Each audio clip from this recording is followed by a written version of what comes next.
Okay, So we got all it. have to agree, Serge, and say, got it. Is that right?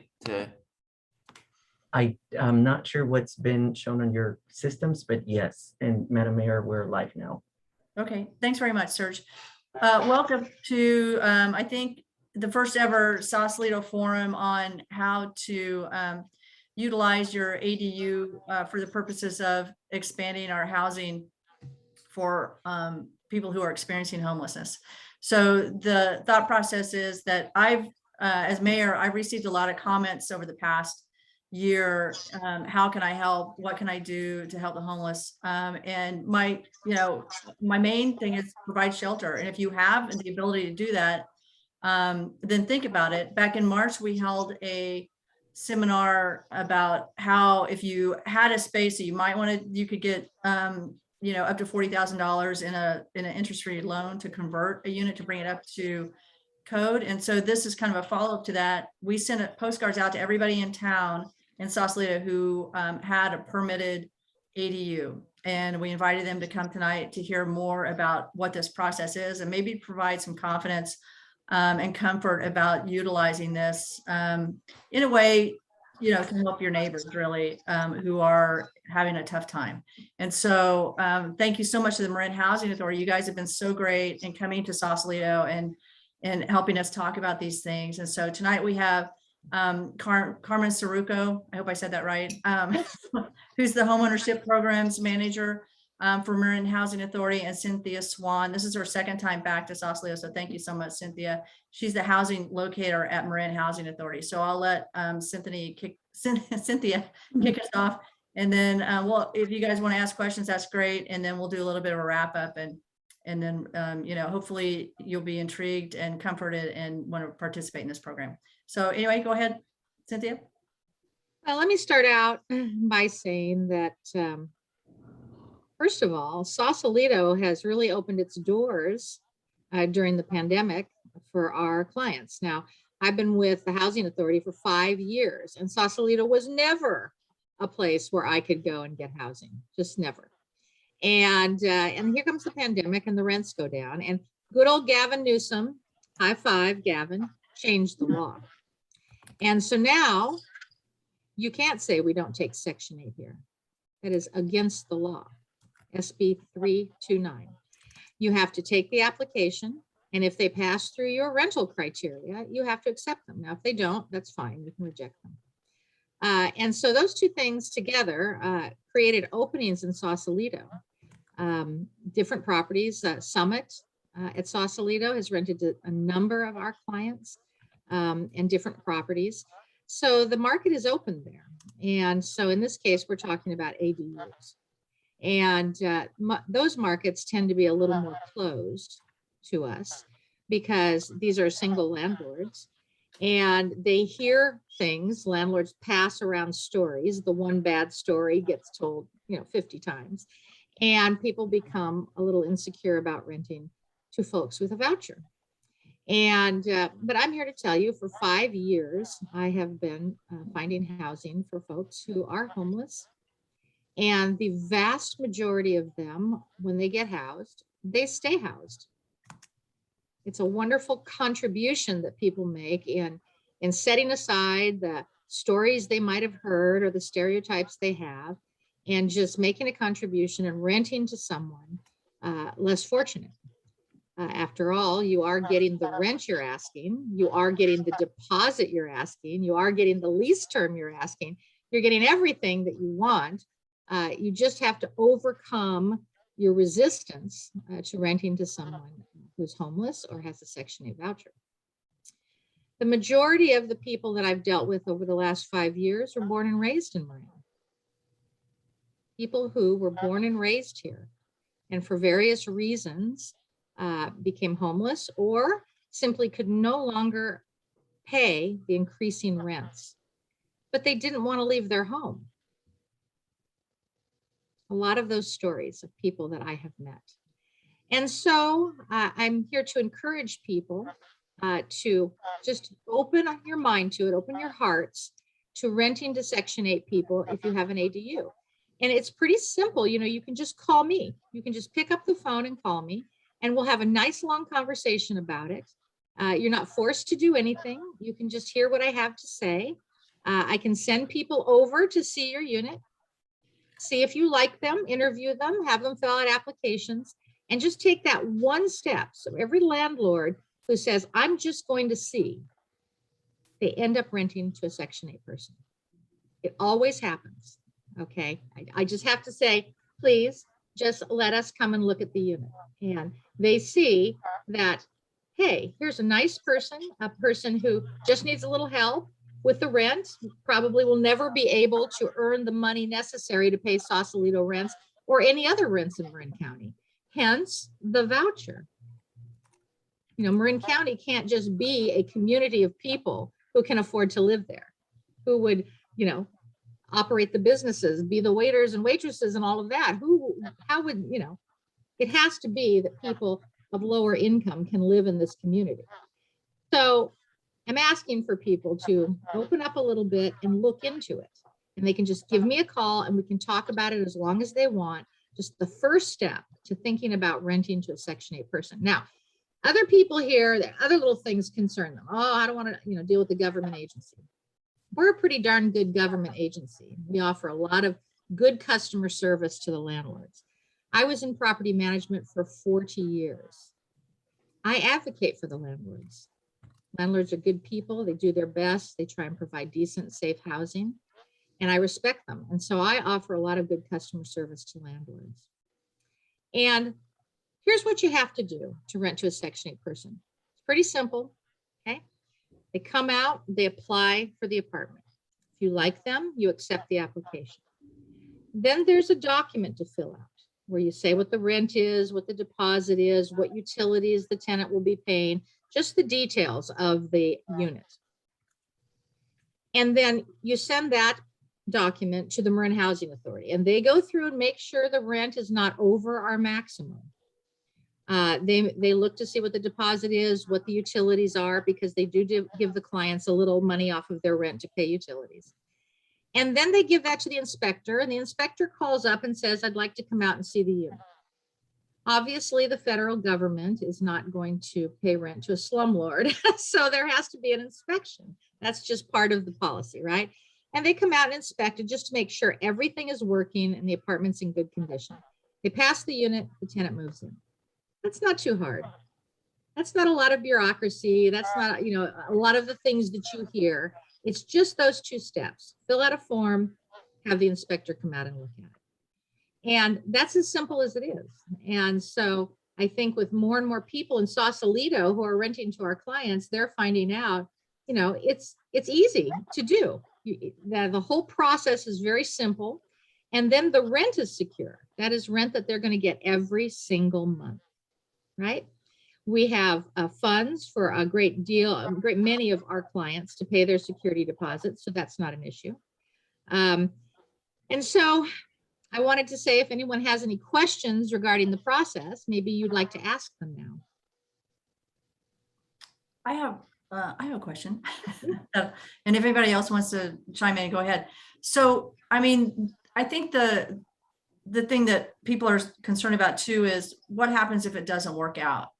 You know, if it's not a successful match, what do you do then? Okay. So, you know, that's a question that you don't have anyone to ask if it's a conventional renter. Is anyone out there who can help me if this doesn't work out? I mean, right? So when a person has a voucher, everyone wants to say, if it doesn't work out, what are you going to do? Okay. So we're the agency that looks at gets a person off a wait list, sees that they're in need, sees that they meet our requirements, and hands them a voucher to go out and rent an apartment. That's who we are. But it's natural for people to assume that we're going to somehow come in and intervene if there's a problem. So we have the same rights that landlords do. So can we come in, open the door, grab them, snatch them out of there? No, landlords can't do that. Okay, there are laws in the state of California. So what is it we can do? Okay, and we have a great deal of sway in this respect. If you get evicted, we're taking your voucher. That's pretty powerful. Okay, so stop or move out. Because if the landlord initiates an eviction and you lose in a court of law, we're going to take your voucher. So there's a lot to be said there. And in the 5 years that I've been doing this, I have not had a single client go through an eviction. I've had some problems, and I've simply said, you either clean it up or you move out because you don't want to lose your voucher. And that's always very successful. So that's what we can do. Okay, thanks, Matt. I see your hand up. Go ahead. Yeah. Thanks, Cynthia, for that. Just to follow on the prior question, more from a number standpoint. So how many successful placements have you had is the first one, and congratulations on all those. That's fantastic. And then two, it sounds like there's been 0 evictions as a result, but it sounds like there's been a couple instances of issues or where you've had to come in and maybe sort of intervene. I'm curious about how often that happens relative to the folks that you've placed. I'm not that numbers gal. I don't stand up and say 61% of the 355. I wouldn't even begin to know. All I could tell you is this, that a couple of years ago, I think I counted over 300 people that I placed. Okay. My clients are homeless clients. Mm-hmm. They're not the regular Section 8. Okay, the Section 8 where a family of 5 making $30,000 a year. My clients are homeless. And that's how many I've placed with landlords. Okay, so now how many of those, the problem was they had to move out. Okay, so I'm saying of my clients, Mm-hmm. I don't find housing for every Section 8 person because the vast majority of Section 8 people can do that on their own, Mm-hmm. right? So how many of those that I found housing for ended up not being successful? And I can't give you a number because I haven't sat and counted it. I mean, when you're going over 300 people that you don't go back and count, right? You just highly successful, you move on. But the percentage is very low. I'll just give you one example. Property in Novato has 200 units. And since I started, I've changed the property with no Section 8 to over 100 of their tenants are Section 8 tenants. And the vast majority are ones I put in there because I worked with their corporate office, with that management company to try and get more clients into their buildings. And I remember the manager was very upset at some point because we had a client who had gone off his medication and had been causing trouble. And I talked to her and I said, let me ask you a question, because one big problem, that's it. It's everything. It's everybody. It's the whole system. It's the whole agency. You know, that's the emotion that I have to deal with all the time. Okay. And I said to her, I said, now listen, you've got over 100 Section 8 people living in this apartment complex. You tell me right now how many you can count right now for a problem. And she sat for a second and she said, 5.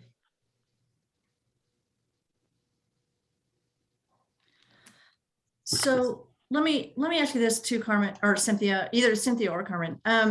The people, especially the homeless people that you find housing for, my understanding is that they have caseworkers and social workers assigned with them in the normal course of homeless transition. They're going to have caseworkers assigned, but they're still assigned and they still have support services through this program, through the housing authority and through the county, correct? Absolutely. And that makes a big difference. So I've always worked with homeless clients and all of them have had case managers. And the case managers go out and visit, make sure that they have the things that they need. The case managers and I work together if problems arise to try and stop them, resolve them, and get things back on track. And so that is, you know, especially for my clients, having case managers is very important because they rely on those case managers when they first moved into housing. They've been living in encampments or they've been homeless for a number of years to help them navigate how to be successful tenants.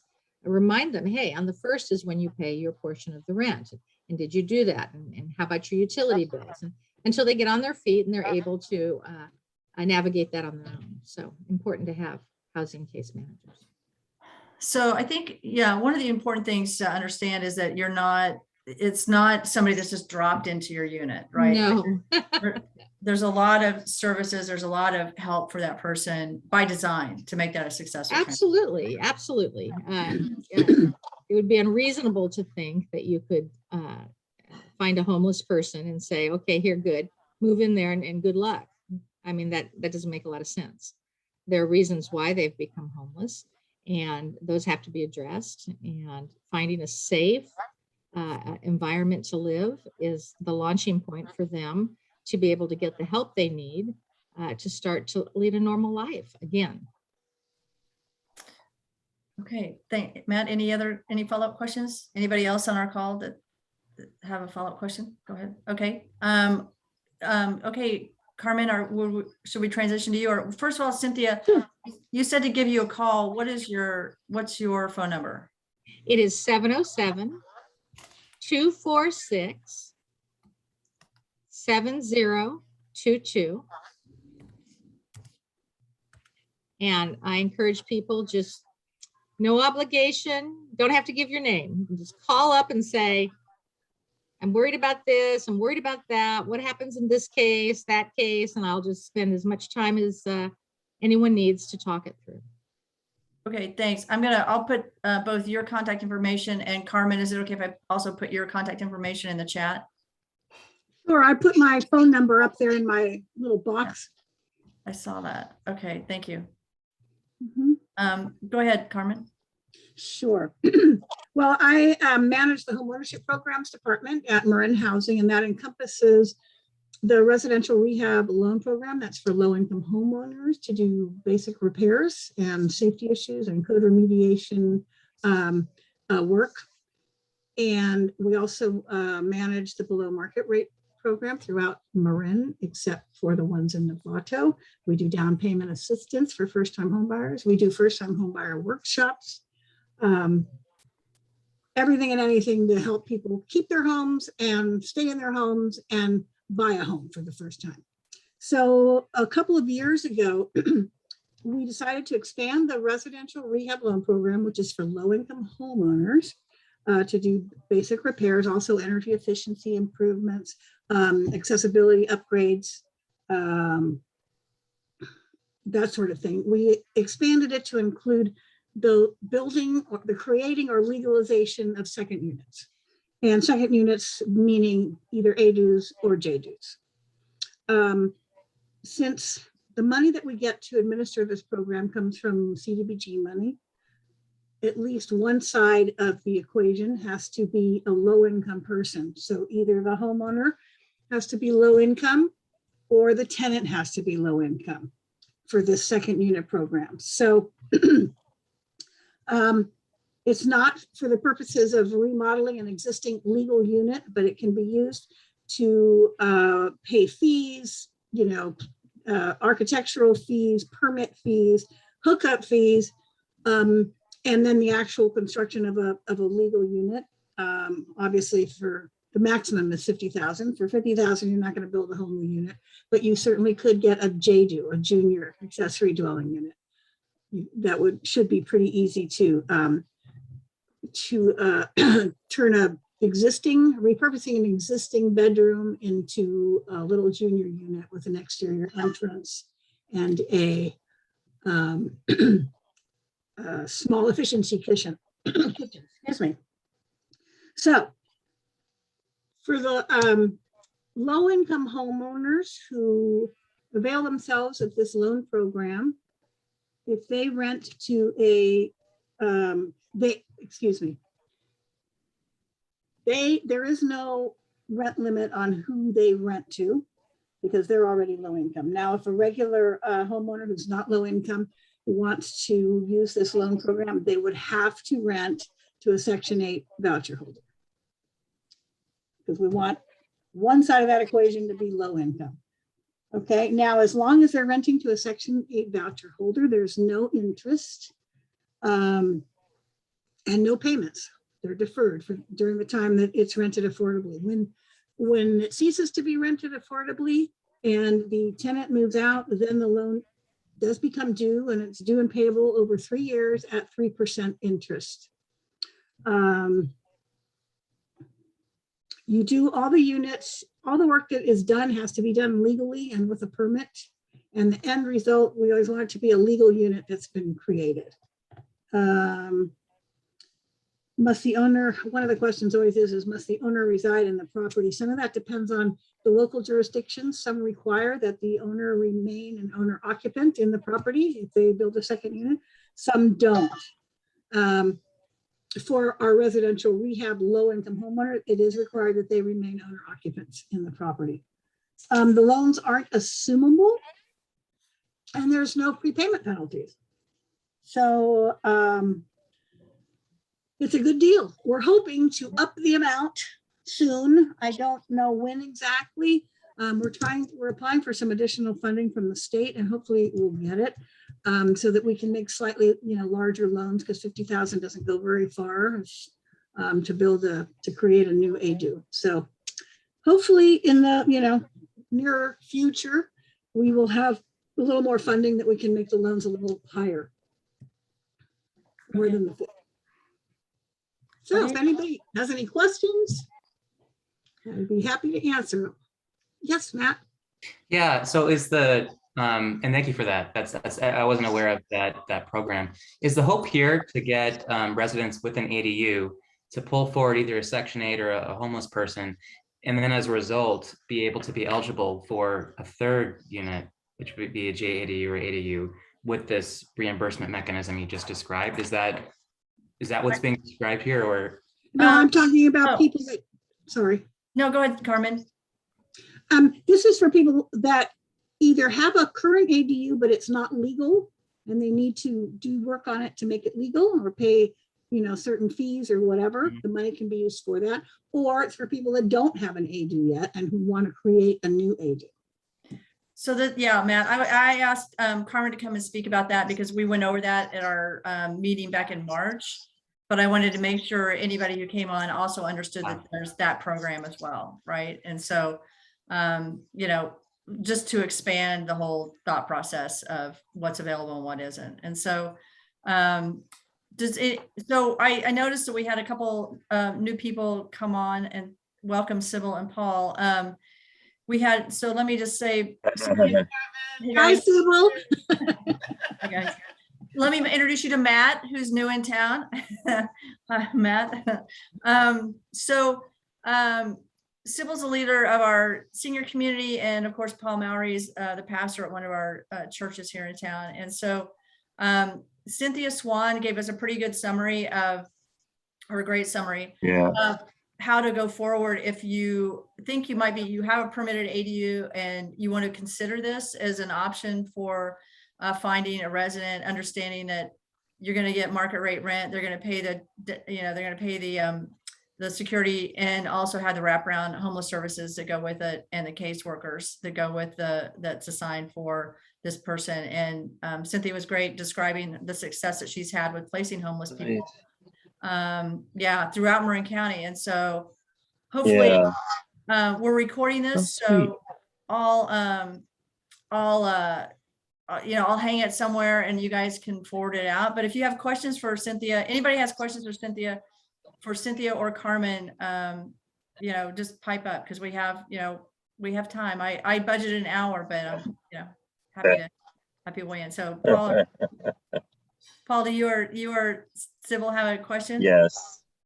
Go ahead. Yes, absolutely. Paul, go ahead.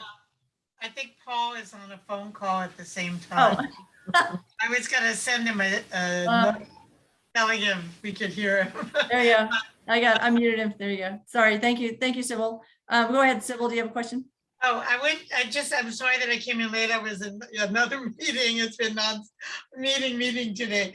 But Carmen, so I didn't hear what Cynthia was talking about, but I was wondering, Carmen, in relation to SB 9, which is the one that allows a homeowner to split their property and put in a second property. I was wondering if there was any thought or program to consider some kind of funding incentive, funding support incentive, if they have some kind of agreement to, limit who the other property would be rented to for some period of time, or something like that, similar to the ADU program. Is there any thought about that kind of thing, or? Not at the moment. We're always a little bit behind the gun, so we will get there eventually, but no, we haven't gone there yet. But I would assume, it probably entailed doing some kind of affordability restriction that would be recorded on the property. Yeah. Yeah. Okay, any other questions? For you guys? No? Not seeing any. Okay. Well, this has been one of the most efficient. This is recorded. Was I this know. recorded, Mayor? What's that? Was this recorded? Yes, yeah, yes, I it was is. sorry to miss what Cynthia had said and Carmen's whole presentation, so thank you. I'll come. Well, you're welcome. If you want, maybe, if you guys want to hang on, Sybil, with these guys, I can stop the recording. And do you want to do that, or do you just want to look at the recording later? Sorry. I don't know, Paul just came in too, I think, right? Are you with us, Paul? Paul, raise your hand. I actually muted Paul because he was, Oh, here, I'll ask him to unmute. Okay, always exciting here in Sausalito. So I think I'm going to keep rolling the recording. And so if we're going to retread some stuff, but it may be additional information that we hadn't talked about before. So Carmen, if you and Cynthia are willing to stick around and Sybil's got some questions, I'm going to let her go ahead. And Yeah. I'm happy to stick around. And I got to kick off and get the kids. Thanks so much. Okay. Great to meet Thank you so Cynthia much. and Carmen. Thank You're you. welcome. Nice meeting you, Matt. Thanks, Matt. Thank you. Okay, go ahead. thank you. Go ahead. Right, so, I guess I was trying to understand, what's happening with vouchers these days. Is part of what I was, I know you were talking about how they relate to, the ADU program, and is that what you guys are talking about, the supportive funding and incentives for an ADU that's price restricted, or, afterwards, right? Yes. And then, and Cynthia, what were you talking about? Hey, Cynthia, can you just give a quick summary, maybe? Sure. Because I'm the housing locator, and I was hired 5 years ago when this big grant came about, to try and eradicate homelessness in Marin. And so I was hired as the locator, and a bunch of case managers were hired, housing case managers, to be assigned to all the homeless people that I was given to find housing for. And so here I'm almost at 5 years this January that I've been there. And we've just, done a really great job, all of us, in getting those vouchers out to homeless people and getting them housed and opening up people's minds throughout Marin to rent to more and more Section 8 people. And here we are now in this year when we've been given, 117 emergency housing vouchers, 100 more mainstream vouchers, and then Section 8 vouchers just pouring through the doors. So now I have a staff of housing locators, and we're just everywhere trying to find housing for everybody. And I was saying that Sausalito has really opened up for us. Apartment complexes and duplexes, the rents have gone down. That allowed us to be able to rent those units, because we do have a maximum rent. And now I'm here to talk about ADU units. And those are kind of unique to my search, because the single landlord is, very concerned and worried, if anything goes wrong. Hits them hardest if it does. Big apartment communities, that's just, cost of doing business. You're going to have, certain problems and issues you're going to deal with. But with a single landlord, they, hear a story or worry about something, and then they kind of close the door to Section 8. Yeah, Because, I right? remember the Board of Supervisors had a hearing about that about a year ago, I think, or so, where a lot of that was discussed. It's so important. I think that also a lot of the single landlords honestly, okay, honestly, and my background is 40 years in professional property management.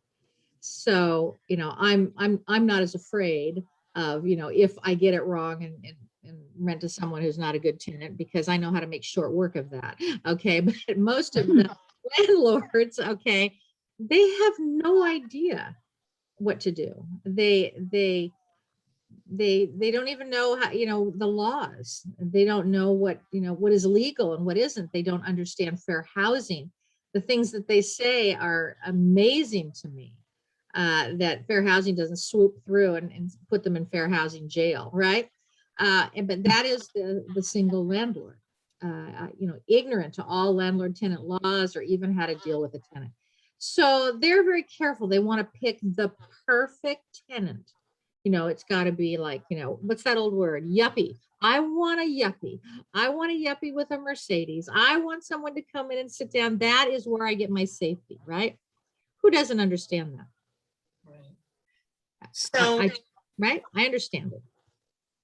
So you said there were like 117 waivers for formerly homeless people, and then 100 new vouchers for, So how the housing authority works is, they get a sum of money every month, not a sum of vouchers. No, I know how the vouchers work. Okay, and then we get extra ones.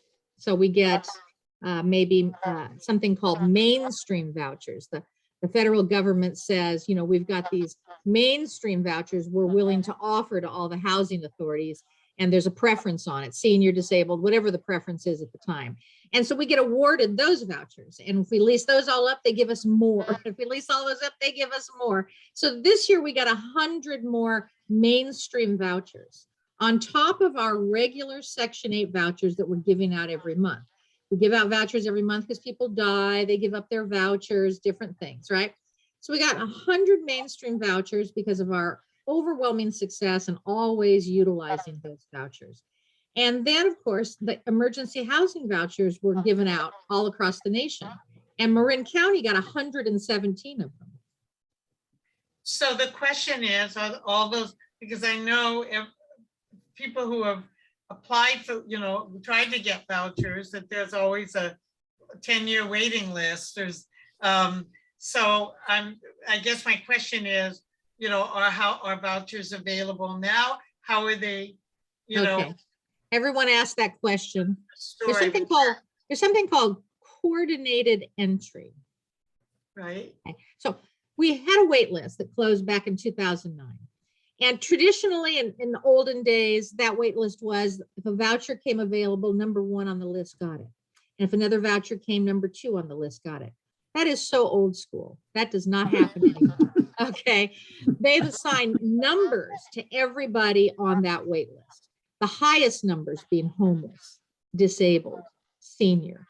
So if you're number 1 on the list and you have none of those preferences, you have the lowest possible score, you're never going to get a voucher.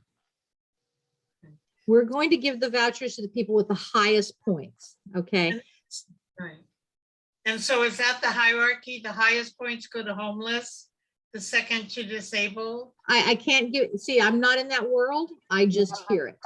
There's also High score because he's homeless, high score because he's this. I don't know what those numbers are, but I know that the score is higher if you're homeless, disabled, or senior. There's these preferences, right? Yeah, or experiencing domestic violence. Domestic violence is another one, all kinds of different preferences.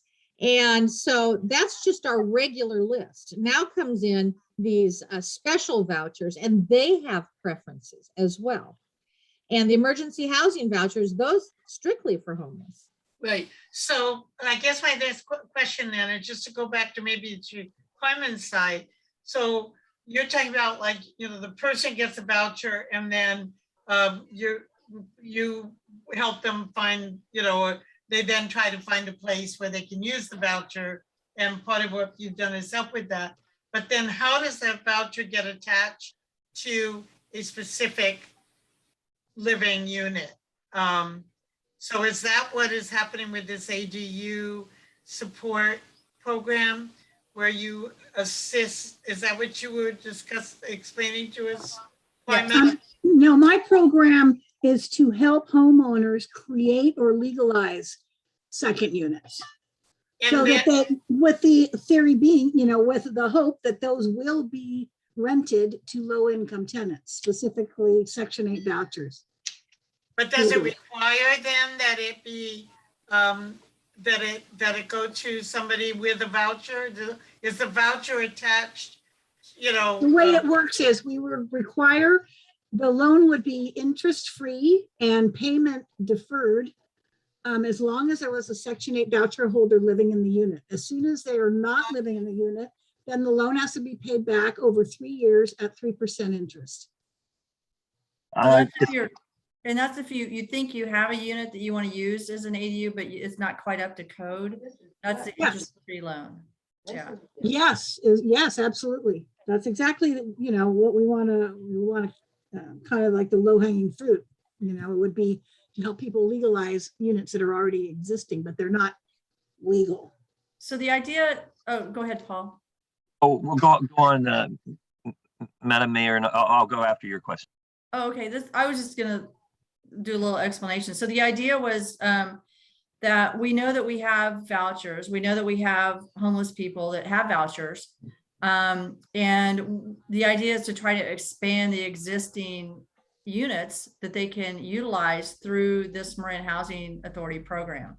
And so, and you guys weren't here from my beginning, but it was, my idea was, hey, I have people asking me in Sausalito, what can I do to help? And what can we do to help the situation? And so the answer is, well, if you have an ADU or an JADU and you're willing to engage with Marin Housing Authority, as Cynthia said in the beginning, if you have a question or you think you might want to engage with this, give her a call and she'll talk about it. And then you can go through the list and vet, look at who you might want to offer and meet that person before you offer them the unit.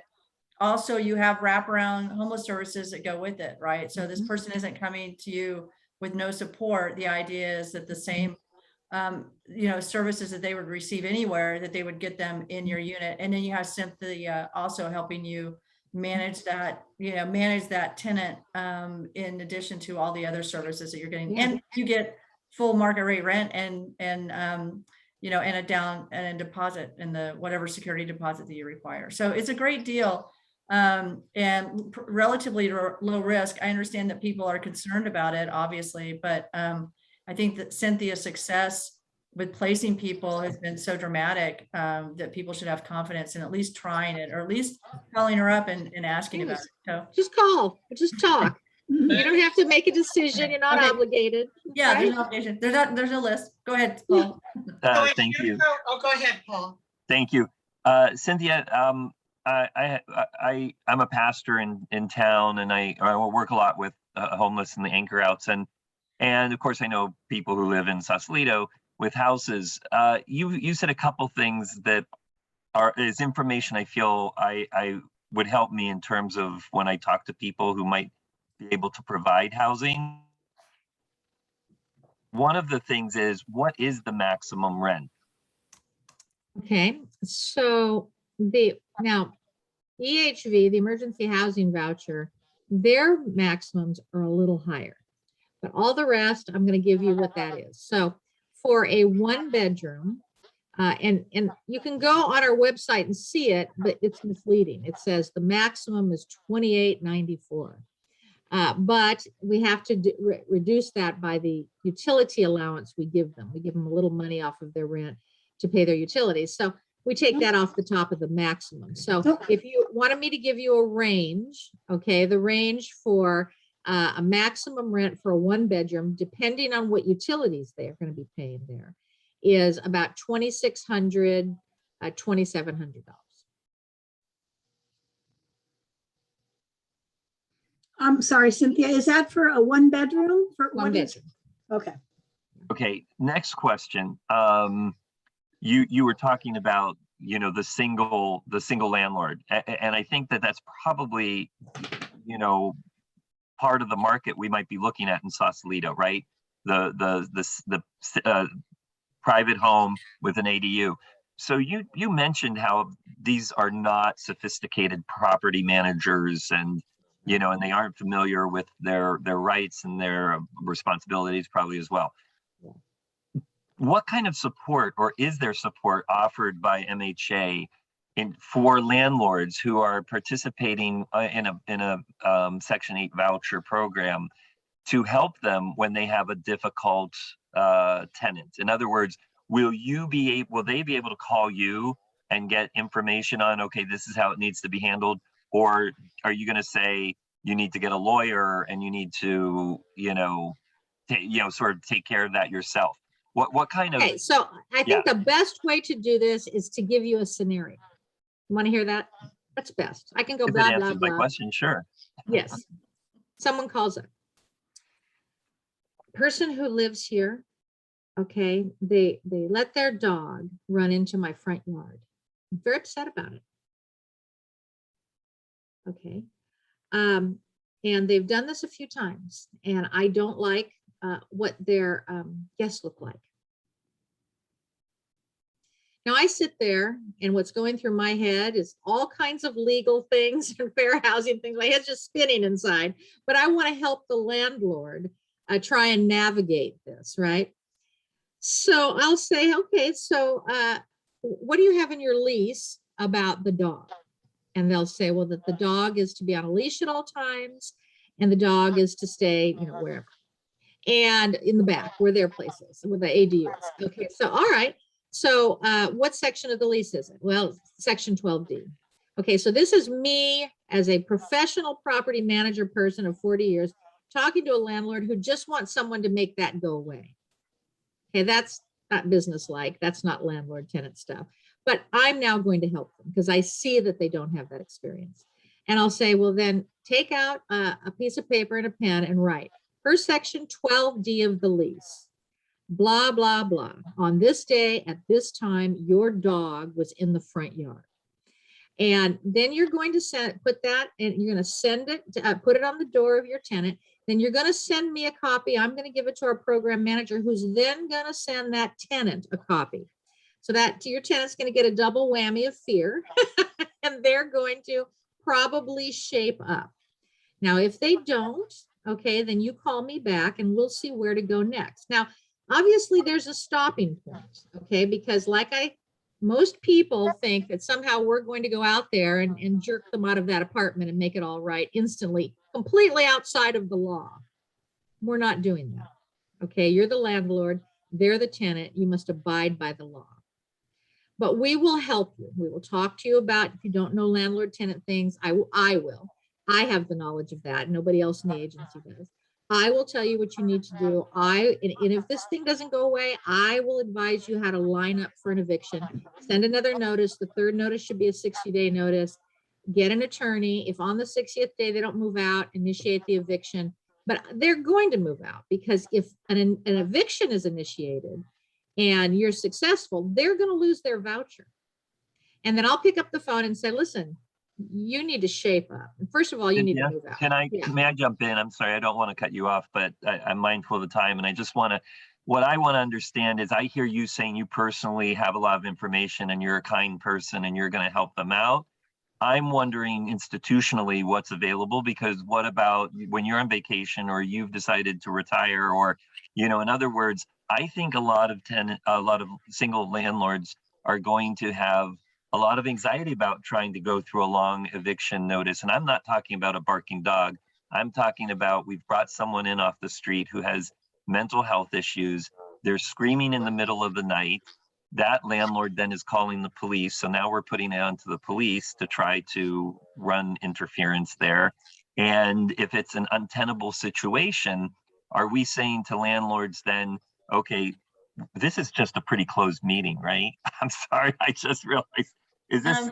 We're recording it, but okay. Yeah, but it's. Is it going to be on the website? It's like the extreme that a landlord might be worried about. These are the Yeah, I'm Yeah. just trying to figure out, because I would love to see everybody who would like to be housed. And I think one role I can play is to talk to people who have ADUs or some sort of accommodation. But this is something I know people are anxious about. And so I don't know if I can say, you know what, MHA actually, that's part of the support they offer. They will usher you through the eviction process.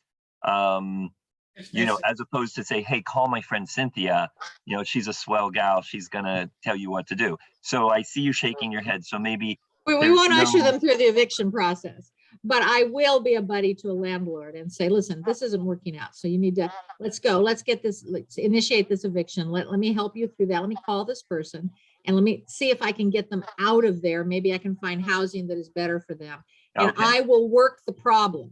But Okay, if what you're saying is the risk is so high for people that they want to hear concrete, you're going to go over there and jerk them out of there. No. Okay, now I'm gonna put on my other hat, like my friends who are houseless. One of the things that I've heard from a number of people when I've spoken to them about vouchers, people who are living in tents or on the water, Yeah. is that they've actually gotten involved in a program like this, or this program, a voucher program, and it gives them housing for 6 months or maybe a year. And then that program is either runs out of money or is defunded, and then they are out on the street again. And the Here's a problem wonderful thing is about that- the things. I just want That's to say not this true. last thing. You don't lose a voucher. Nobody has ever lost, no one's ever been, well, then I wonder what. I'll people give you an talking about. example. I'll give you an example. They say, well, we're in shortfall. Usually the end of the year, we go in shortfall, meaning the money that we get doesn't pay for all of our vouchers, landlords increasing the rent and all that kind of stuff. And so HUD will fund that because they don't take vouchers away from people. They will fund that shortfall, and we will stop issuing vouchers until we go back in the black. They don't go in and say, oh, we're in the red, we're going to take your voucher, your voucher, your voucher. We don't take vouchers. So what does that mean, though? You stop fund, so what do you think people are taught? Because I've heard this from more than one person. What do you think they're talking about? Do you know what that is, or you think? I have an idea. Okay, go ahead. I was gonna say, but did you say that if somebody has a serious problem and they do get evicted, that at that point they lose their voucher? Yes.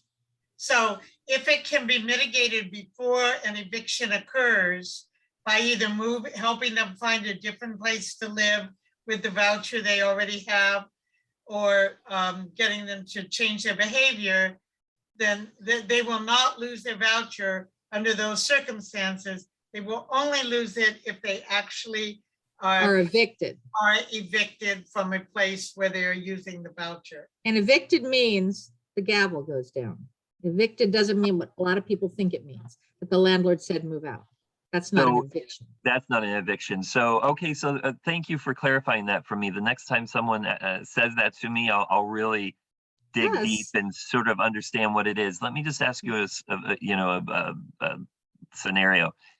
If somebody, let's say they're housed and it's not working out, and they're, they know, everyone knows it's not working out, and the tenant, the formerly unhoused tenant now is like, okay, I'm gonna move out, and they don't have a place to move yet, but they move out. Do they still have their voucher and until they find some other kind of housing? So no, the clients have to be very careful, because you don't get to just move somewhere else. You have to give notice. You have to give us the notice. Then we have to give you what's known as transfer documents you need to go rent an apartment somewhere else, because all units have to be inspected by the inspector. And if they're not, we'll never pay $1 in rent. So obviously you can't just move from place to place and not tell us, because we'll never pay the rent on that new place. So if things don't work out, how it normally goes is the landlord calls, or we get the 30-day notice, and it's from the landlord saying get out, as opposed to the tenant giving the notice. And it's at that point where we say, hey, what's going on there? And you call them up, so you're being asked to move out. Yes, we have to get transfer documents, this or that. If they're regular Section 8, then I will get involved when someone says, Cynthia, we've got a regular Section 8 person and we think that they might lose their voucher or something. Can you intervene? And I will. But if it's my client, there's so many people wrapped around that client, case managers, an agency, myself, that we zoom in on them and say, here's what you're not going to do. You're not going to just move from this apartment to another one. This didn't work out for you, so we have to find a better type of housing for you where you'll be more successful. And so then we go around looking for that, right? Where would they be? What was the problem here? And where could they be more successful somewhere else? And we take them by the hand and we escort them out of the situation before there's an eviction, and we figure out how to rehouse them somewhere else. Okay, my last question is, you mentioned an inspector, like, nobody gets, approved for a particular property until an inspector has gone in. Just a question. Is that a building inspector? Like, who are they and what are they inspecting?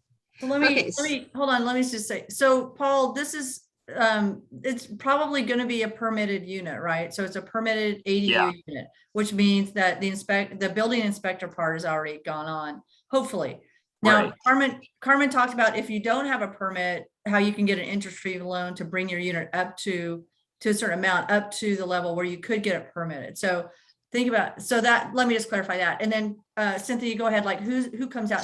So mine is different from Carmen's. Mine's just your regular moving into apartments type of thing. Okay, so I always say the same thing. Federal government's not going to pay us rent to a slumlord. End of story. We're not doing it. So therefore, that causes us to have a policy that all units have to be inspected. So the inspector doesn't care so much about whether every wall is painted or whether it's perfectly clean. The inspector cares about health, safety, and that every single thing in that unit is working. I mean, one little knob off the oven, it doesn't pass. Okay, everything has to be working in the unit. Odd little things like, we don't require that you have window coverings, but if you've got a bracket up there where a blind used to be, you have to put a blind up there or take the bracket down. Okay, so everything that's in there has to be working, and that's the rule. That's all. Got it. Okay, thank you. Appreciate all that. So unless we have another, Sybil, did you have another question? But then I think we'll probably wrap up. We're at about an hour. No, we're just gonna ask, well, it doesn't matter. I forgot the question, sorry. Oh, sorry, okay.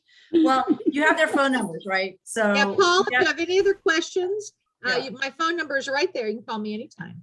So I think, for everybody on the call, the things to remember is that,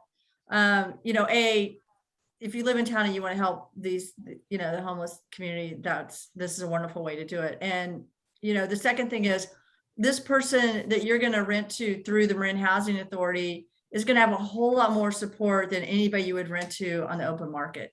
So any landlord in town is going to tell you nightmares about who they try to rent to and all the problems they've had. But these guys there's a whole team of support that come with this person who you have met and vetted to be in your unit, right? So the landlord has the ability to do that.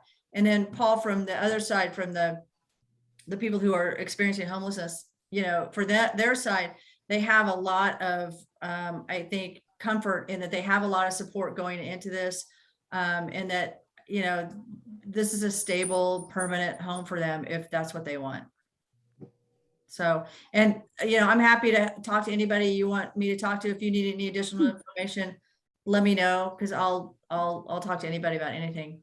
Mayor, could I just say one thing, Paul? If you've heard that someone has been given housing for 6 months and then loses it, there are some agencies that will pay the rent for someone for 6 months, giving them a chance to get on their feet or get a job, and then it does come to an end.